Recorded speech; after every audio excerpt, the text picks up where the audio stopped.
On pourrait utiliser une autre image pour la conscience et dire qu'elle est en fait comme un monde, comme un univers, mais qui n'est pas visible, qui n'est pas tangible, et qui pourrait être comparée par exemple à la pièce d'une maison, qui demande une énergie de vie très particulière pour être visible, pour exister, pour être habitée, pour être meublée au sens peuplée des meilleurs éléments pour qu'il y ait une harmonie certaine qui règne.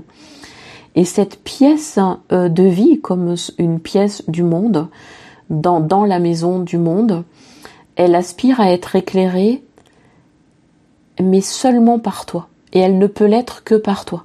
C'est comme si chaque pièce de maison, imaginons que nous en ayons chacun une de pièces, en fait, elle ne peut être éclairée que par le code personnel de la personne et par personne d'autre. Vraiment par aucun autre code. C'est comme une empreinte digitale consciente, de la conscience. Elle ne peut être éclairée que de façon individualisée, c'est-à-dire par chaque individu, de façon différenciée à part entière. Ce qui veut dire que cette pièce, elle existe, elle t'attend, elle est déjà là. Donc il n'y a pas un endroit où la conscience n'existerait pas, parce qu'elle existe quelque part dans cette dimension, dans cette pièce-là de la maison. Mais elle t'attend. Elle est en état de latence, de potentialité, elle t'attend.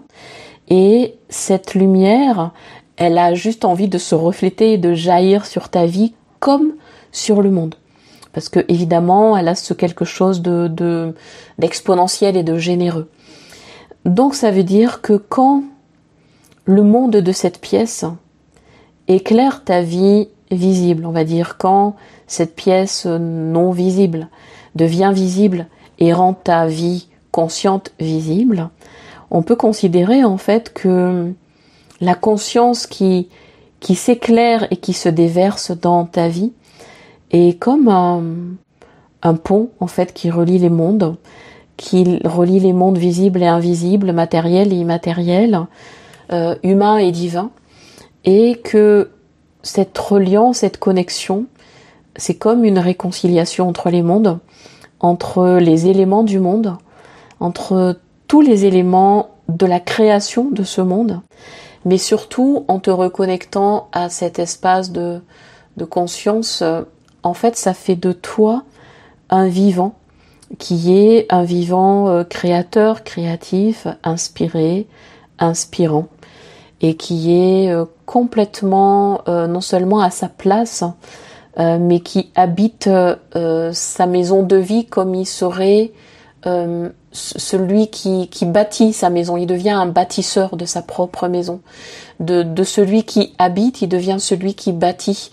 Et de celui qui vient d'un monde, il devient celui qui peut créer des mondes et d'autres mondes. Donc c'est quand même bien à cet endroit-là que ça se joue. Et la toute conscience qui s'éclaire et qui éclaire permet justement de faire de chacun des créateurs d'autres mondes. Et évidemment, depuis cet état de conscience, il y a comme une protection, en tout cas une validation, un saut, quelque chose de sacré, pour que bien sûr les mondes créés se font depuis un état de conscience qui engendre des mondes viables, harmonieux, créatifs, évidemment bénéfiques, porteurs d'harmonie, des mondes, des mondes de vérité vivante, et évidemment pas autre chose, parce que cette autre chose, on le connaît aujourd'hui sur Terre, dans toutes ces sphères et égrégores qui sont alimentés et créés et recréés à l'infini en fait, par les projections subconscientes ou conscientes chez certains, et qui nourrissent ces mondes-là. Et là, il s'agit vraiment d'autre chose.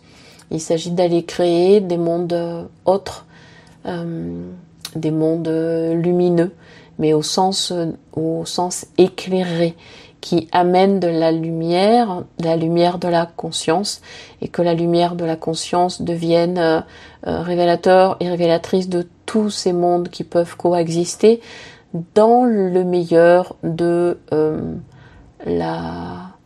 oui, l'énergie de vie dans tout ce qui soutient les forces de vie. Voilà, vraiment pour le meilleur de la vie, sur son plan individuel, mais aussi sur son plan commun, c'est-à-dire ensemble.